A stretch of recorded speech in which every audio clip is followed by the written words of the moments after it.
dia akan jadi bagaimana perniagaan ni naik dan turun. Sebab itu kita perlukan basis syariah.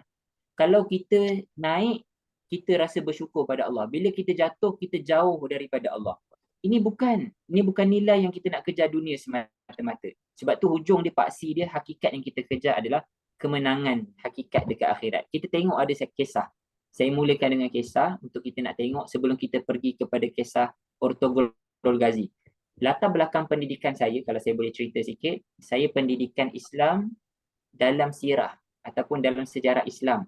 Jadi sebab itu saya olah kepada sirah tu sedikit sebanyak minta izin.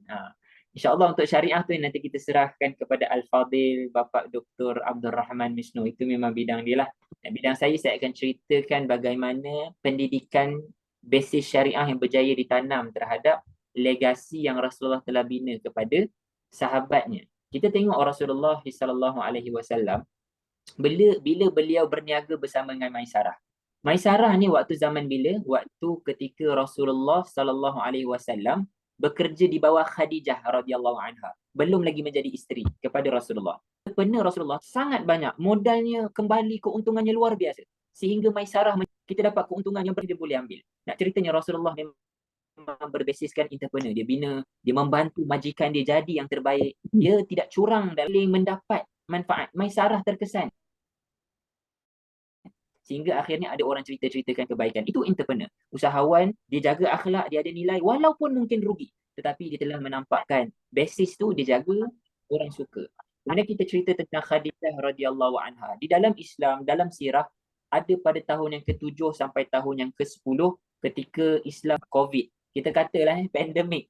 Tak boleh, Islam tak boleh berniaga dengan orang. Selama 3 tahun, tak boleh kahwin, tak boleh berniaga. Soalan dia adalah, di dalam buku Fiqh Sirah Ramadan Al-Buti. Sama juga dengan 2019 yang telah dijadikan judul buku, iaitu Fidau'il Masadiril Al-Asilah. Dia ceritakan bahawa Khadijah ni, macam mana dia boleh maintain 3 tak boleh, kecuali Khadijah. Sebab Khadijah ni telah mendapat simpati daripada 5 orang pemuda. Antaranya nama Zuhair Al-Bukhtari, saya ingat sebahagian dia. So mereka ni, sebab dulu ketika Rasulullah, sebelum Khadijah berkahwin dengan Rasulullah dan di awal-awal dakwah Rasulullah, Khadijah terus bersedekah dan bagi, dia murahkan orang, dia bagi, memberi. Entrepreneur dia simpati. Dia memberikan simpati walaupun orang tu tak membeli tapi dia sedekah. Sehingga kan waktu pemulawan orang kesian dan orang memberi. Sebab itulah entrepreneur yang kita nak menghadirkan adalah nilai terus bersedekah, memberi. Percayalah akan ada sekeliling yang sangat baik. Pendidikan Khadijah yang terus bersedekah, memberi kepada orang sekeliling yang bukan Islam pun. Tapi mereka ni rasa simpati menyebabkan mereka telah menyebabkan Islam sustain 3 tahun tanpa ada makanan yang boleh mereka beli. Itu benda yang mencabar. Ketiga, kisah Abu Bakar ni adalah usahawan. Abu Bakar seorang usahawan. Ketika Rasulullah dengan sahabat Nabi, mereka ni pergi keluar. Akhirnya ketika zaman Mekah terpaksa keluar. Ada yang pergi ke Habasyah. Rasulullah dengan Zaid pergi ke Taif. Abu Bakar, dia pergi ke dia yang menjaga dia. Sebab Abu Bakar businessman dan dia ada hubungan baik, diplomasi dengan orang luar. Dia membantu, dia menjadi orang tengah, orang suka dengan akhlaknya. Ada suaka politik yang menjaga. Itulah inti syariah tetap kita jaga, iaitu nilai-nilai. Kemudian yang keempat, kita cerita Suhaib Ar-Rumi.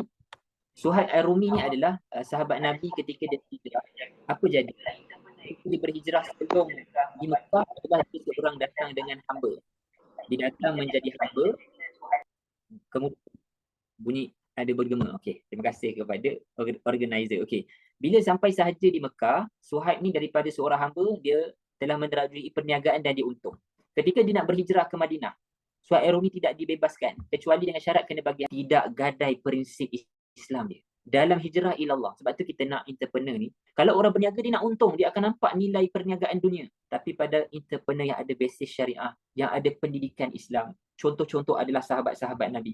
Dia sanggup gadaikan harta dunia untuk kebaikan. Apa jadi? Dia pergi ke Madinah, dia hidup dan menjadi tentera Islam yang hebat. Perniagaan tu pastilah dia dah dapat dekat sana. Kisah yang lain ada kaki dia.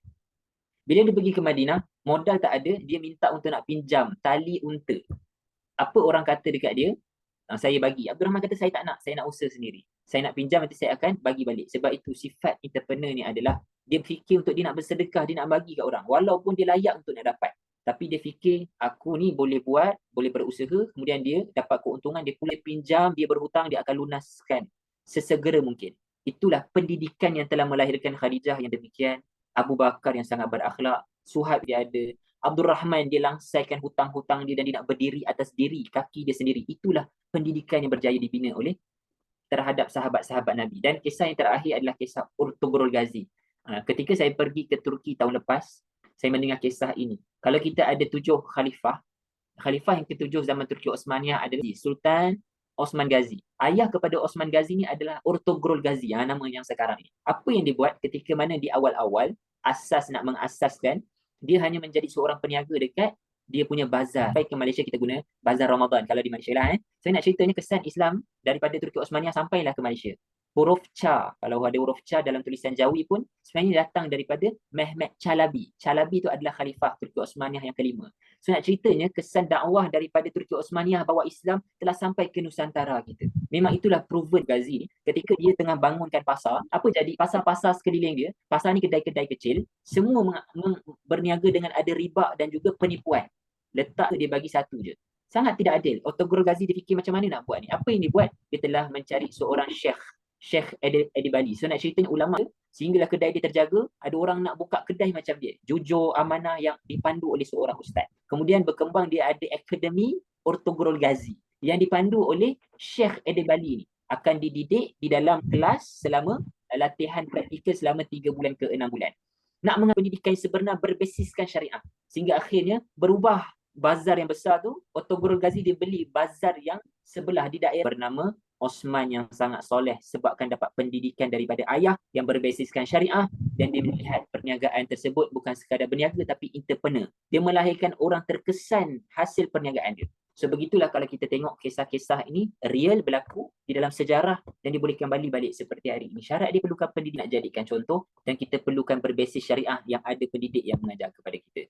Ni soalan yang mungkin boleh kita bertanyalah, borak-borak sesama kita persoalan ni. Kalaulah kita ada orang nak bagi kita RM1 juta untuk tujuan yang salah, apa kita buat? Kalaulah kita ada pekerja yang tiada duit, gaji tak masuk pun lagi, kita tengok dia kesian, dia tak ada makanan, apa kita buat? Hari sahaja. Kalau dah habis cuti, kita sebagai majikan, tiba-tiba ibu dia meninggal, apa tindakan kita? Kita bagi cuti juga tak? Di tempat kerja kita, ramai yang kuat mengamalkan. So, kalau orang yang melihat perniagaan, dia nak untung dan dia akan fikir diri sendiri. Seorang entrepreneur syariah yang ada pendidikan Islam, dia akan buat sebaliknya. Wallahualam, saya rasa itu sahaja daripada saya lah. Saya serahkanlah semula kepada host kita. Falyatafaddal mashkura. Sedikit perkongsian lah, kemudian mungkin kita ada sesi perbincangan insyaAllah. InsyaAllah.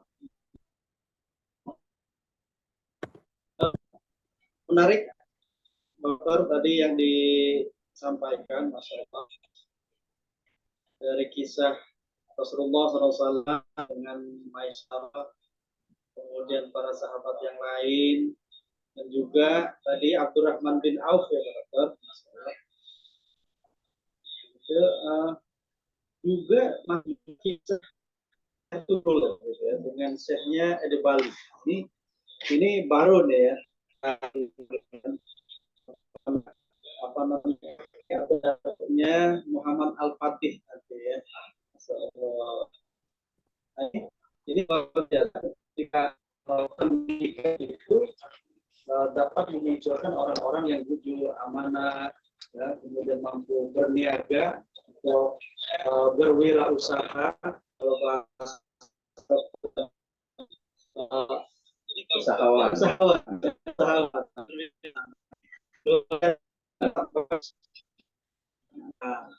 Coba kita tarik ke zaman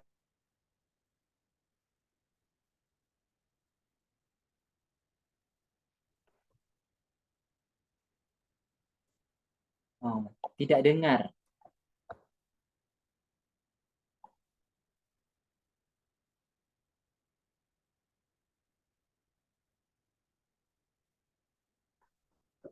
Masih lagi mute. Ada okey.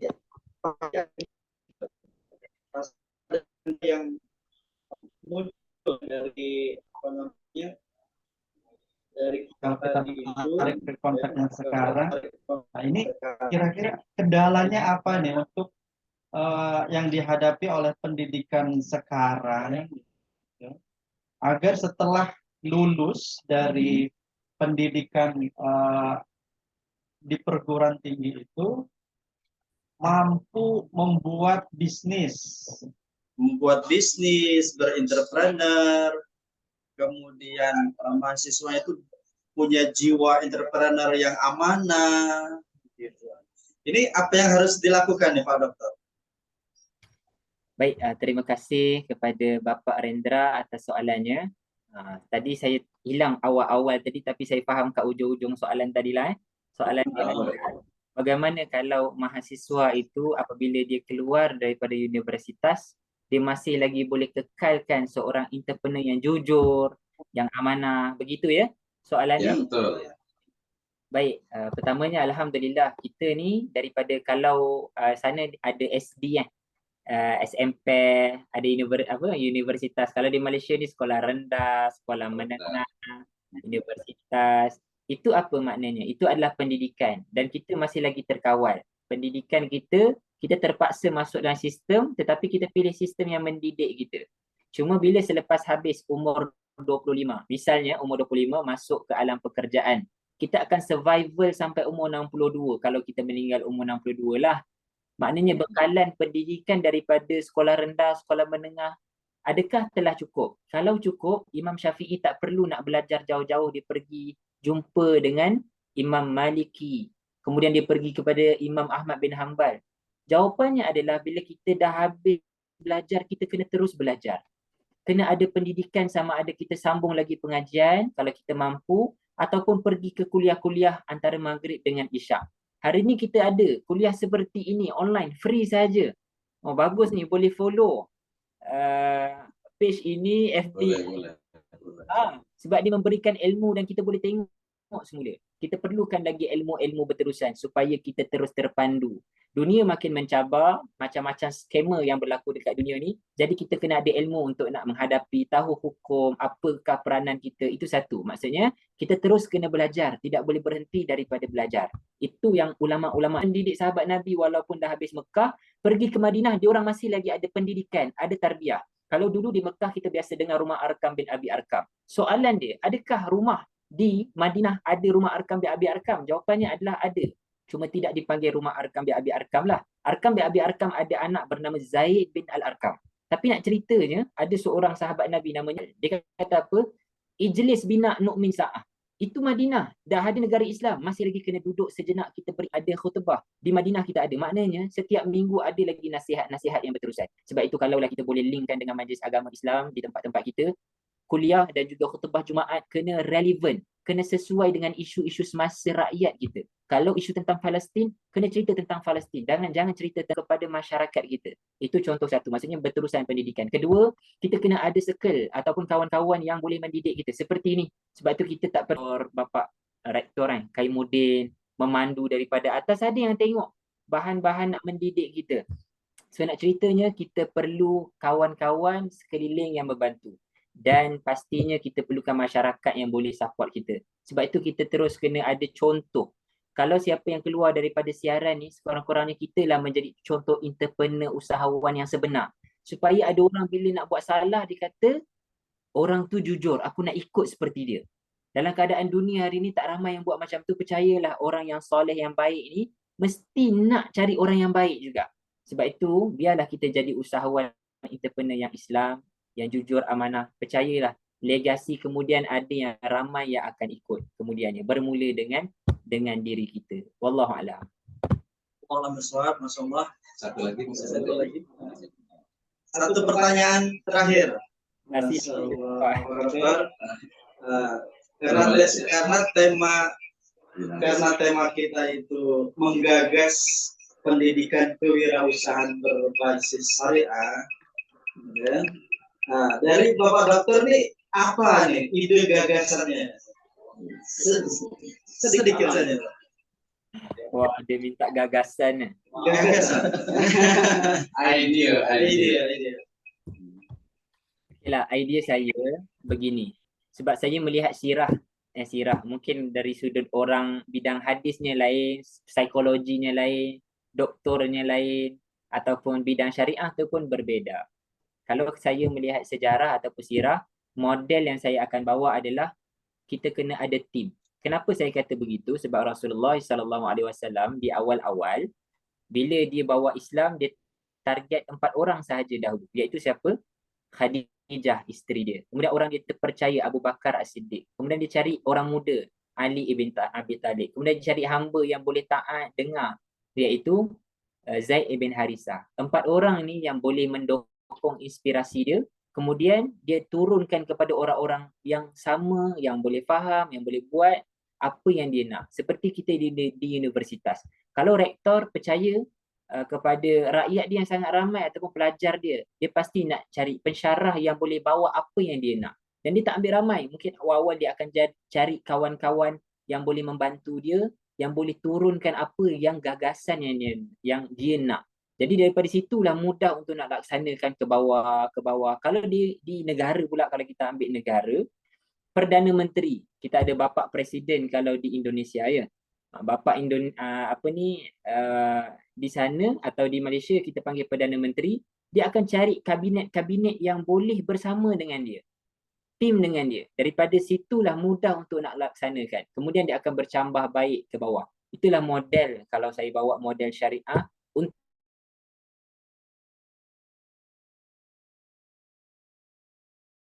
nak ada tim, tapi bermula dengan tim yang mudah untuk dia nak deliver, sampaikan yang boleh dilaksanakan sama-sama ke bawah. Wallahualam. Dokter, waktunya terlihat sangat dokter ya. Ya. Silakan Pak Dokter bisa jika mau menyampaikan. Ya, pertama kita tadi jazakallah khairan untuk Dr. Tolha, mudah-mudahan jadi profesor ya, Profesor Tolha nih. Kita panggil Prof. Tolha.